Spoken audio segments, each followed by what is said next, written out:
Muito bem, gente. Eu fiz uma visitinha ao Rio de Janeiro e por lá eu andei em vários sebos, assim, garimpando algumas revistas de psicanálise e achei algumas coisinhas que eu vou mostrar para vocês.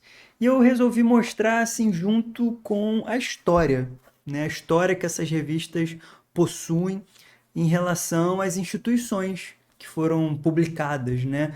O Rio de Janeiro é uma das primeiras cidades assim que recebeu escolas de psicanálise aqui no Brasil. Então, várias delas possuem algum tipo de publicação em revista, né? Onde os membros publicavam tanto os textos autorais quanto as traduções das primeiras e segundas gerações de psicanalistas lá da Europa, né? E aí, como elas foram publicadas antes da internet, dificilmente a gente acha assim uma versão digital delas, o que torna algumas edições verdadeiras relíquias, porque contam tanto a história da psicanálise no Brasil, né, enquanto instituição, mas também dá notícias sobre a produção de psicanalistas importantes da época. E aí é o caso dessa revista aqui, que eu achei no sebo Academia do Saber, né? Academia do Saber fica lá no centro do Rio de Janeiro, assim, um sebo bastante grande. E a revista Lark, né, foi publicada pelo Colégio Freudiano.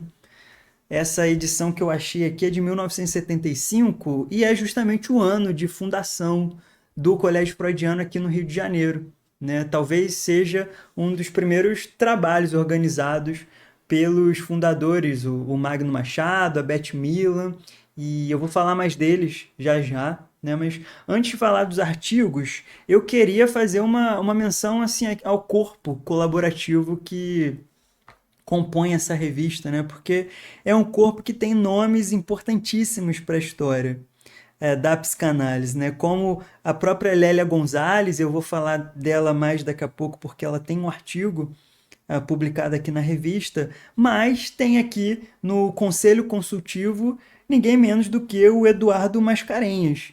E assim, para quem já viu o vídeo sobre a participação de psicanalistas na ditadura militar, que eu publiquei há um tempo atrás, o Eduardo Mascarenhas foi quem, junto com o Hélio Pellegrino, a Helena, ajudou a denunciar o Almir Carlobo. Almir Carlobo era um psicanalista candidato, na verdade, um analista candidato, né, à Sociedade Psicanalítica do Rio de Janeiro, que na época era filiada à IPA, né? Então, o Mascarenhas, o Hélio, a Helena, ajudou a denunciar o Almir Lobo, que estava muito vinculado à Sociedade Psicanalítica e a Sociedade Psicanalítica do Rio de Janeiro estava afiliada à IPA.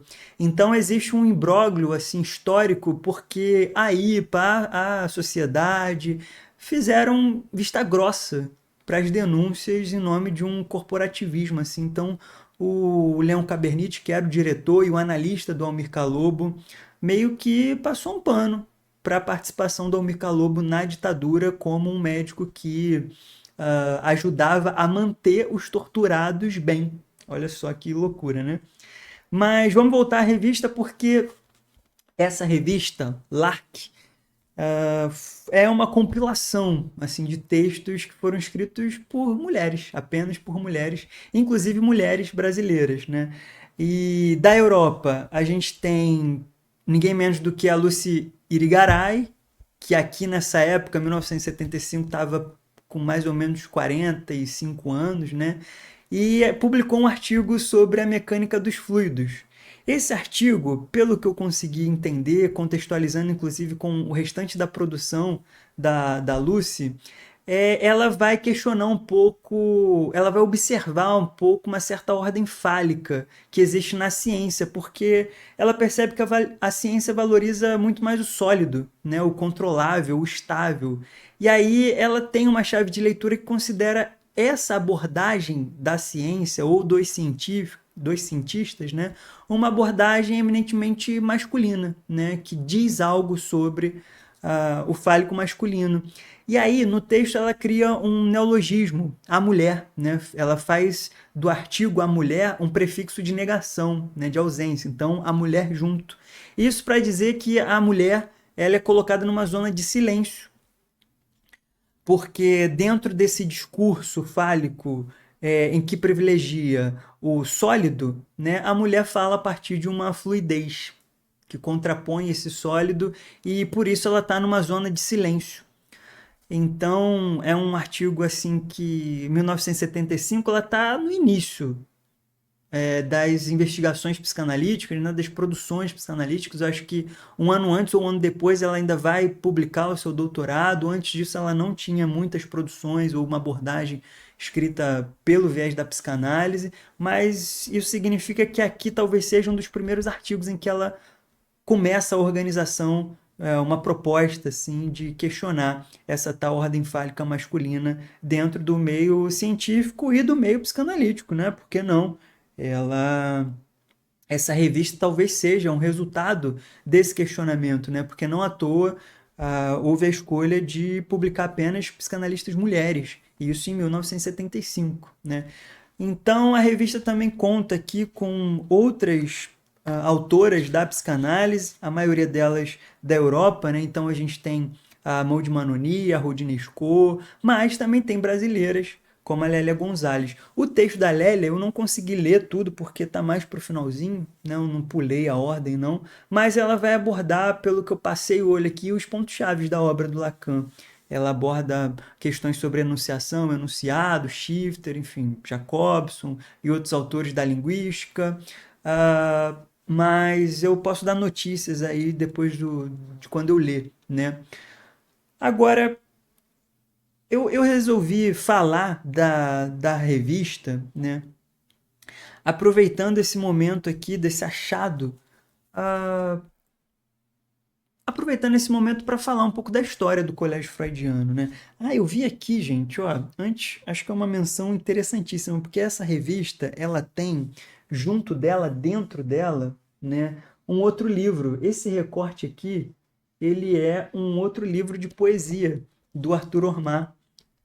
O livro se chama O Asno Íris. Pelo que eu pesquisei, é um livro, inclusive, bastante difícil de achar, né? Eu vi leilão desse livro, mas o livro separado, né? Não dentro dessa revista. Então é uma revista que tem, enquanto ela está escrita, né? Na verdade, falando melhor, né? As poesias elas estão de cabeça para baixo em relação aos artigos da revista, né? Então é um livro de cabeça para baixo dentro da revista. Eu achei isso interessantíssimo e as poesias são muito boas, né? Eu não pesquisei muito sobre o Arthur Omar, mas eu vi que ele estava envolvido com a psicanálise de alguma maneira e começou a sua história assim, numa produção sobre poesia, né? Mas eu resolvi fazer essa abordagem histórica aqui para falar um pouco do Colégio Freudiano, né? Que foi quem publicou essa revista.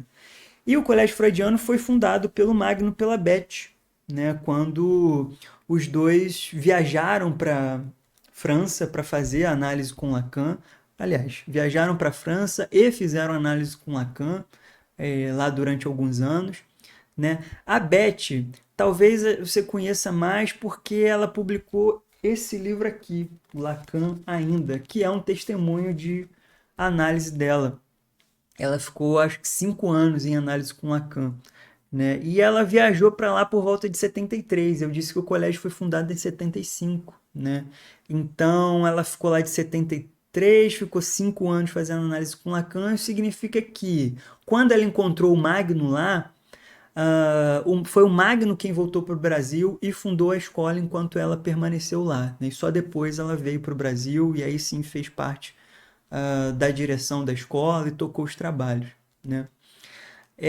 O colégio ele surge em 75, já depois que o Lacan foi expulso da IPA. O Lacan foi expulso bem antes, em 64, né? E isso impacta a história do colégio não só pela orientação teórica baseada no ensino de Lacan, mas numa prática clínica de acolhimento aos analistas não médicos. E isso é importantíssimo para a história da psicanálise e que diz respeito a algo bastante atual, né? Porque a IPA regulava o fato de que apenas médicos poderiam se nomear e exercer a psicanálise, né? Portanto, somente os médicos poderiam passar pela análise didática, que era um instrumento, a ferramenta formadora dos analistas na época, né? Enquanto as demais áreas elas poderiam no máximo se chamar de psicoterapeutas. E isso é um absurdo que a gente vê hoje com a proposta de regulamentação da psicoterapia que, caso seja restrita a psicólogos, ela vai excluir, né, a possibilidade de outras formações se nomearem psicanalistas, a não ser que as vindouras leis sobre a regulamentação excluam a psicanálise dessa ordem, né? Mas voltando aqui para a história do Colégio Freudiano, o rompimento com a IPA, ele representou o acolhimento desses analistas de outras áreas, mas também acompanhou uma organização institucional que já estava pautada, como o trabalho pelo cartel, né, o passe, e o mais importante, o fato de que o analista ele só se autoriza por si mesmo e alguns outros, né? Então isso, o Colégio Freudiano ele foi uma das instituições que tirou o controle de quem poderia, de quem como, né, poderia se formar um analista, uma vez que esse processo proposto pela IPA estava sendo completamente questionado assim pelo seu poder absolutista, né? E aí, outro momento importante do Colégio Freudiano foi em 1977, quando o Magno voltou para Paris, né, se aproximou mais ainda do Lacan e do Jacques Alain Millet, e essa aproximação fez com que o Magno filiasse o colégio à escola da causa freudiana, que era dirigida pelo Millet lá na França, né? Só que isso não durou muito tempo, acho que não durou nem 3 anos, porque veio aí mais uma ruptura entre o Magno e o Millet, pelos mesmos motivos, inclusive, que fez surgir diversas outras escolas de psicanálise aqui no Brasil. Porque o Miller ele propôs uma tal internacional lacaniana vinculada à Associação Mundial de Psicanálise, né? E essa proposta de internacional era uma organização em que, de novo, remontava aquele problema da IPA de absolutismo do poder, né? Porque o Miller queria ter sob as suas regras, né, os seus moldes, o seu controle, o funcionamento das escolas aqui no Brasil. E esse funcionamento, esse controle, ele veio com uma impopularidade que é muito cara para a gente, né? Essa impopularidade, o caráter absolutista dela, criou divergências, né? Porque o Miller também viu os analistas brasileiros como pessoas que precisavam de uma formação influenciada pelos analistas europeus. Isso no sentido de que os analistas europeus sabiam mais do que os analistas brasileiros e, portanto, deveriam reger o ensino da psicanálise aqui no Brasil. Isso, obviamente, implodiu a, a Associação Mundial de Psicanálise, né? Implodiu a escola da causa freudiana e findou em diversas escolas, na criação de diversas escolas, que a gente vai falar aos poucos aqui um pouco da história delas, de cada uma, né? Só que em 85 o Colégio Freudiano ele tinha por volta de 30 membros e eram membros que são importantes ser mencionados porque serão membros que farão parte de outras escolas atualmente, né? Então tinha lá, dentre esses 30 membros, ninguém menos do que o José Nazar, que foi quem criou a Escola Lacaniana de Psicanálise em 88, e o Marco Antônio Coutinho Jorge, esse talvez mais conhecido, né, que fundou o Corpo Freudiano em 94. E, como eu disse, nós falaremos dessas escolas numa oportunidade. Infelizmente, eu não achei revistas do Corpo Freudiano. Eu achei a revista da Letra Freudiana, vou falar sobre ela. Do Círculo Psicanalítico do Rio de Janeiro, achei 2 cadernos, né? E da Marraio, que é da Formações Clínicas do Fórum do Campo Lacaniano, a escola que eu pertenço atualmente, e que rompeu também com a escola da causa freudiana, com a EBP, em 98, pelos mesmos motivos que eu falei aqui, né? Contra esse absolutismo colonialista do Jacques Alain Millet e da escola dele, né? Bom, para finalizar a história do Colégio Freudiano aqui nesse vídeo, né, eu queria dizer que a instituição hoje ela não está muito ativa, né? O Magno está com 88 anos de idade, não tem muitas notícias na internet, né? Ele não conseguia achar na internet assim nenhuma proposta de seminário, de curso, de falas dele em alguma escola ou universidade, né? Então, o Colégio Freudiano ele está no momento assim mais em baixa, né? No site, por exemplo, as últimas atualizações são de 2023, 24, né? Então não tem muita proposta assim do Colégio Freudiano. A Beth Milan, talvez eu não consegui confirmar isso, mas eu acho que ela não faz mais parte do Colégio Freudiano. Talvez tenha uma aproximação assim por conta da história, né? Mas não trabalha pelo Colégio Freudiano. Isso porque ela virou uma escritora, né? Ela, inclusive, faz parte da associação da Academia Paulista de Letras, aliás, já desde 2022, se eu não me engano, e embrenhou mais pela carreira literária, né? Como escritora, publicando vários livros assim que não são teóricos, né? Que não são ligados à psicanálise. Então, assim eu termino a história do Colégio Freudiano e eu vou abordar então a história de outras escolas, né, pelas revistas que eu achei. Vou decidir aqui qual vai ser a próxima.